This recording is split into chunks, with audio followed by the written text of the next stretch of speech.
For most of the dinosaur era, fast, vicious, deadly, flesh-eating predators were no larger than tigers. Then came a fiendish new strategy for survival. Dinosaurs began to grow, some as big as a building. Huge, monstrous, and overpowering, they would become known as the Great Carnosaurs.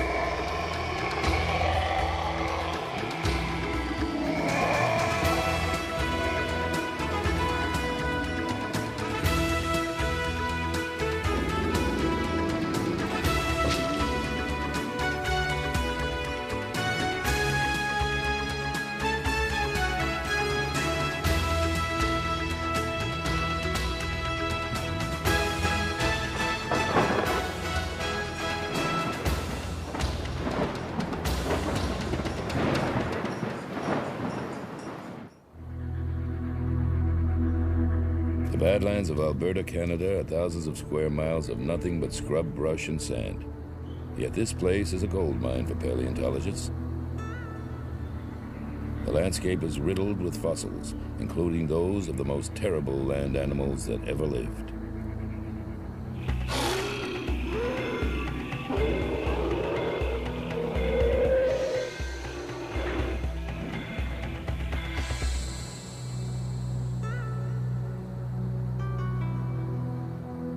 Here, more than 500 dinosaur skeletons have been discovered.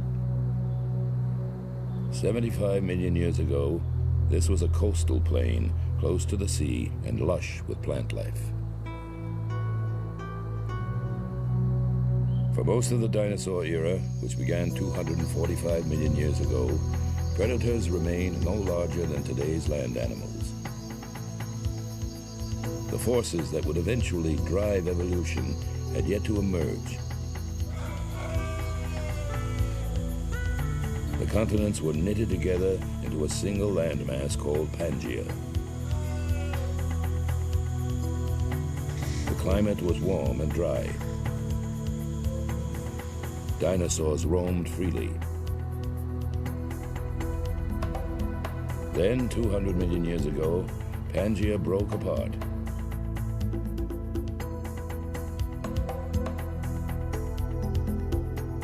Isolating dinosaur populations and creating a revolution in their development.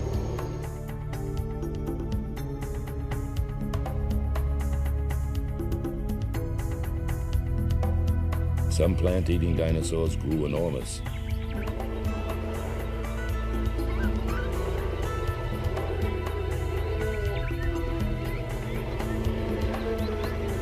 To survive, the dinosaurs that preyed on them had to grow too. As much as 30 times larger.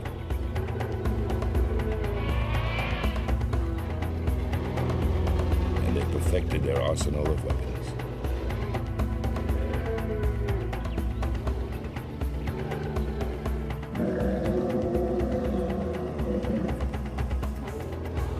These were the Carnosaurs, a general name given to large meat-eating dinosaurs. At least 15 feet long, they walked upright on two legs, had large heads, dagger-like teeth, and very short arms.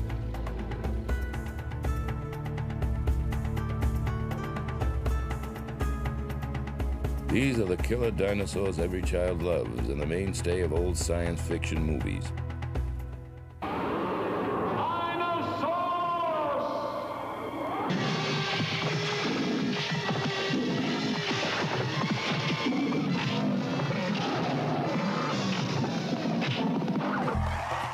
Their modern reconstructions draw thousands to theme parks. Their bodies as big as buildings. Their steps made the earth tremble as they chased their prey and tore it apart with their powerful jaws.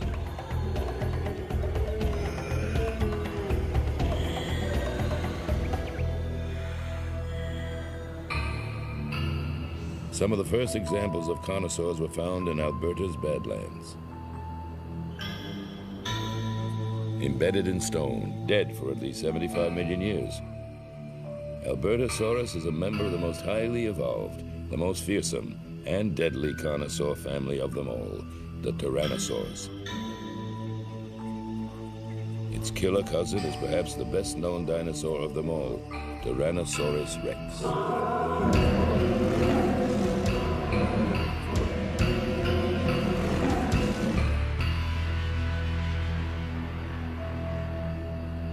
Here in Dinosaur Provincial Park, Phil Curry and his team from Canada's Royal Tyrrell Museum have just uncovered the remains of a killer. This quarry was only opened 3 days ago, but enough has been exposed already that we can identify what kind of dinosaur it is. If we look at this rib, for example, we can see the head. In front of the rib are a number of very slender bones, which are called gastralia. And gastralia are special bones that cover the belly region of tyrannosaur dinosaurs. And from the size of these gastralia and the shape, we can tell that this is a tyrannosaurid. This is a vertebra from the trunk region, and just being uncovered right now are a series of vertebrae from the neck. And again, these confirm that this is a tyrannosaurid. We think at this point in time that this is probably a half-grown Albertosaurus. Curry and his team are covering Albertosaurus with a plaster cast so it can be transported safely back to the lab for examination. Like all Carnosaurs, Albertosaurus used its massive head as a weapon. Its jaw was longer and its teeth bigger than earlier predatory dinosaurs. This extra equipment would have made the skull heavy, but nature is ingenious. The skull acquired holes and its bones were hollow, but critical stress points within the skull were heavily reinforced. Albertosaurus was the size of a small bus and weighed 2.5 tons. It had a thin build with a pointed snout and a severe overbite. Paleontologists used to think Carnosaurs were slow, lumbering creatures, just overgrown alligators and crocodiles. Some suggest they were even too big to hunt and depended instead on scavenging. But Curry believes that based on the footprints of smaller predatory dinosaurs with similar leg structures, Carnosaurs were in fact swift and agile. For example, an ornithomimid, one of the fastest dinosaurs known, when it was walking, would take fairly short steps. But as it moved faster, those steps would increase greatly. And by measuring the distance between 2 left footprints or 2 right footprints and the length of the foot itself, we can calculate how fast those animals were moving.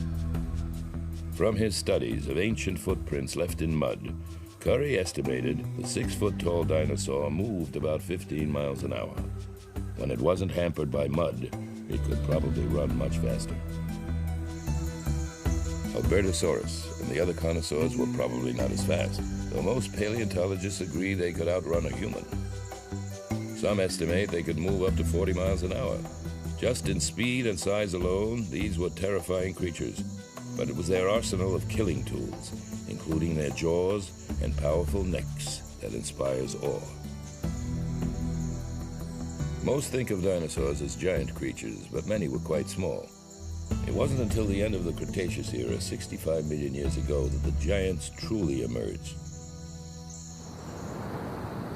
Their rise to dominance was destined 200 million years ago, when the supercontinent of Pangaea broke in two. The newly forming mountain ranges and inland seaways isolated the dinosaurs into smaller and smaller groups. This geographic isolation is the primary event that makes evolution work. It allows for greater diversity. As the land masses drifted apart, both plants and animals began adapting to their new environments by evolving a variety of strategies for survival. Among the plant eaters, ankylosaurs developed heavy armor and a clubbed tail. Triceratops evolved shields and enormous horns. And the Seismosaurus simply grew huge, as big as 5 elephants, the largest animal ever to walk the earth. In the game of survival, size proved to be a successful strategy. But when sheer size wasn't enough, some plant eaters found safety in numbers. They formed herds for additional protection. To keep up with their prey, meat-eating dinosaurs grew larger as well. But size wasn't enough. To maintain their advantage, they had to be smarter and faster. If they weren't, they would starve. We know that whenever there's a major change from one group of animals into another group of animals, it usually happens in the meat-eating animals, not in the plant-eating animals. There's a lot of reasons for this. But generally we find that within a group, there's an influence between the meat-eaters and the plant-eaters. The plant-eaters are trying to get bigger and better arms so that they can protect themselves better against the meat-eaters, but the meat-eaters have to stay ahead in that arms race. They always have to be a little bit more intelligent, a little bit more faster, because if they're not, they won't eat. The basic strategies of carnosaurs and their plant-eating prey were similar throughout the world.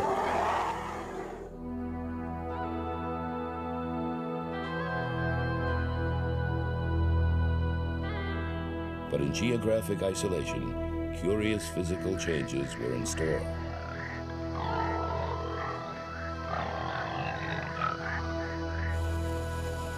One place to investigate these changes is Argentina.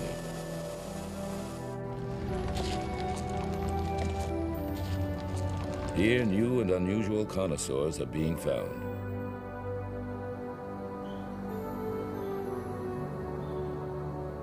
In the past, most dinosaur fossils were unearthed in the northern hemisphere where paleontology originated, and fossils were easily located.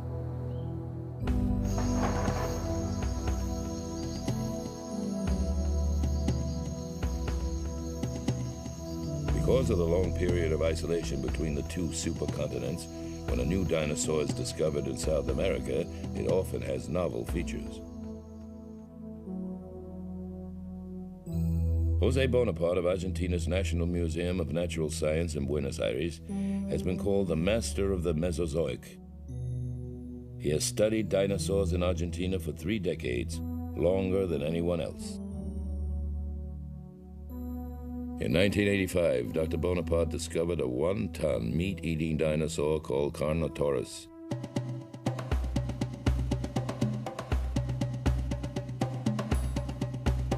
His find surprised paleontologists. Carnosaurs appeared shortly after the continent split apart. The skull was very tall for its length and strongly built. But its most unusual feature is the 2 large flat horns jutting out over its eyes. Carnosaurs usually have very small horns, if any at all. This skull, as you say, is very unusual for a carnivorous dinosaur because it is provided with very large horns. We understand that this horn helps the animal for killing the prey because the forearms of this animal are very much reduced. The back of the skull was designed to anchor powerful neck and jaw muscles, the hallmark of carnosaurs. While many of the early predators killed by slashing with claws on their feet, the carnosaurs developed huge sledgehammer heads and jaws so powerful they could easily rip through bone and armor plate. The mouths of many carnosaurs had a special hinge that allowed them to open wider. Carnotaurus had a hinge that enabled it to widen its mouth sideways as well. It was adapted for taking especially large bites, as large as 100 pounds a mouthful. This articulation enabled the animal to widen the mouth, to make this movement. And this movement helped for swallowing big pieces of meat, because the animal was able to widen the lower jaw in this part that is the place for the swallowing of the pieces. Carnotaurus puzzled scientists. Despite its huge jaw muscles, its lower jaw is half that of a T-Rex of similar size, and its teeth are more slender. Also, Carnotaurus is significantly smaller than the giants that evolved later, such as Allosaurus, Spinosaurus, and T-Rex. And yet, Carnotaurus is the largest predator ever found in South America and clearly the dominant animal.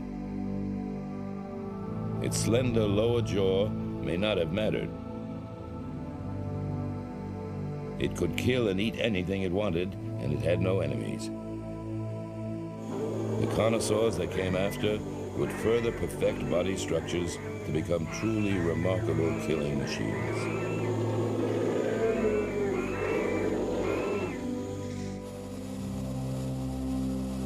As paleontologists expand their southward search for fossils, they are discovering Carnosaurs that are strikingly different from those previously known.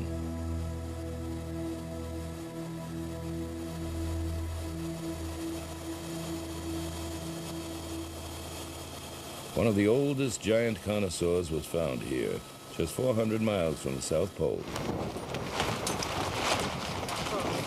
In 1991, a geologist working in the area discovered a fragment of bone, luring paleontologists to the frozen wasteland to investigate. During the dig, the temperature never rose above 25 degrees below zero. Diggers moved 5,000 pounds of rock to free their amazing find.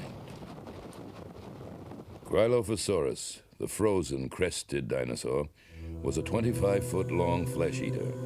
It is the first dinosaur to be unearthed in Antarctica. At 190 million years, it is also one of the oldest Carnosaurs ever discovered.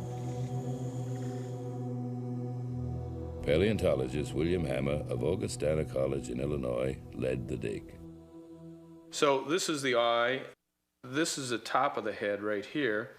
And these are ridges, long narrow ridges that run along the top of the head from where the nose would be back to above the eye. And then these ridges merge in the middle and form a very large crest. And this is the most unique thing about the skull, this crest. Its crest was most likely used for display purposes during courtship, like a peacock's tail. Although other Carnosaurs had some type of headgear, Cryolophosaurus's was significantly larger and too fragile for fighting. When Hammer began to separate it from the rock, he and his team made another discovery. They had found not one dinosaur, but two. It seems Cryolophosaurus was devouring a large plant-eating dinosaur called a prosauropod when it died. Well, it seems that this animal was eating another one when it died. In fact, it might have even choked on the ribs of a plant eater. There are two ribs from another plant-eating prosauropod here in the mouth. They start here behind, in the back of the skull. You can see them going right down all the way into the mouth between the jaws here. This is the back end of the skull, right below where the vertebral column or the backbone would attach. And you can see two ribs going down, and you can follow them all the way down into the mouth, right between the jaws. And these are the lower jaws here, and this was broken off. It would extend all the way out had we the rest of the skull. With the discovery of the Cryolophosaurus, science can now trace the evolution of the Carnosaur back almost 200 million years to the Jurassic period.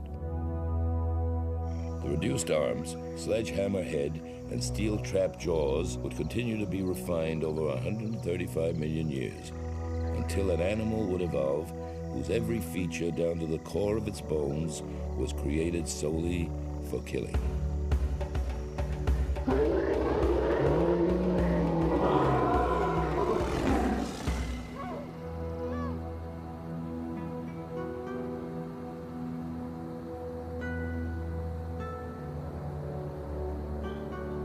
As the large Carnosaurs, such as T-Rex, became more efficient at the end of the Cretaceous, they forced out all other predators.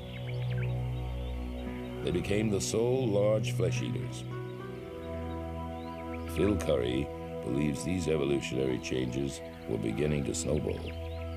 But towards the end, during the Cretaceous, we're seeing an acceleration in diversification and greater changes taking place. So it appears that things were evolving very slowly initially, but towards the end of their reign on the Earth as the king dinosaurs, or the top carnivores, they were diversifying much more rapidly and changing much more rapidly.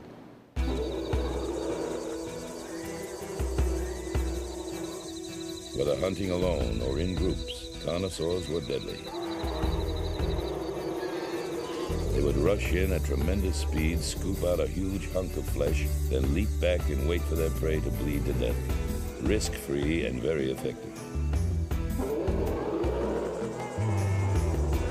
Based on the habits of modern predators, the Carnosaurs probably hunted at dawn or dusk or on moonlit nights. They may have only eaten once a week or even every other week, but when they ate, it might have been 1,000 pounds at a sitting.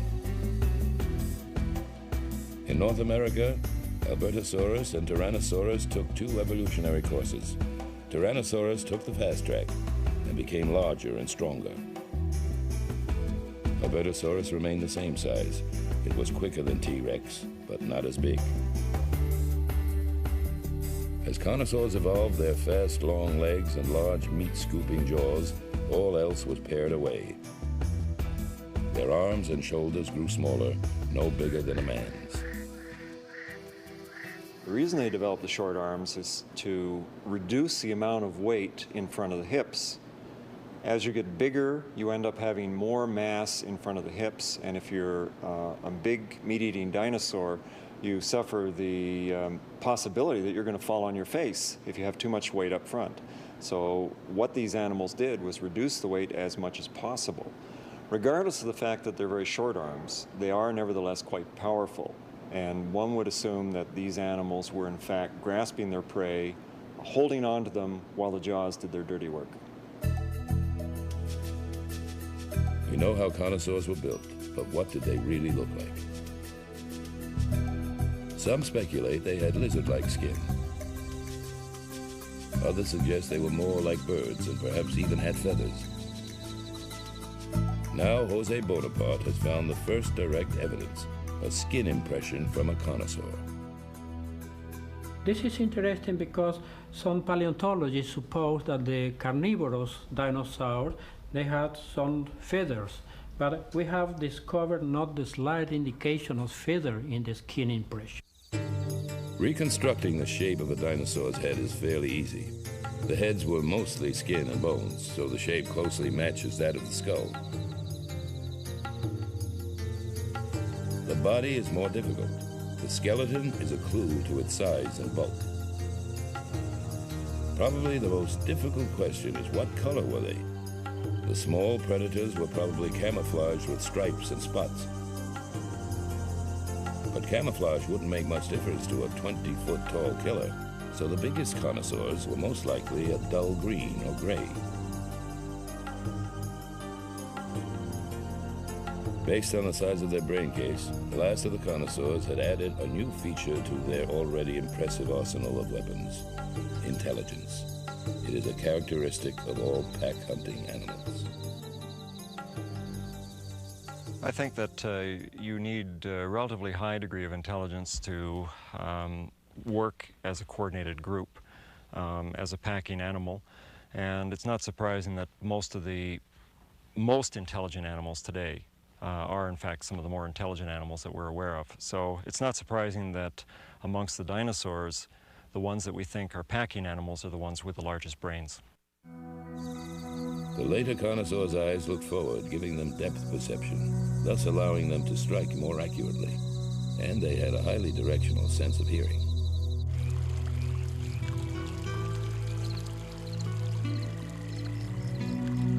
At the time of the great dinosaur extinction 65 million years ago, the great Carnosaurs were rapidly diversifying and becoming increasingly sophisticated.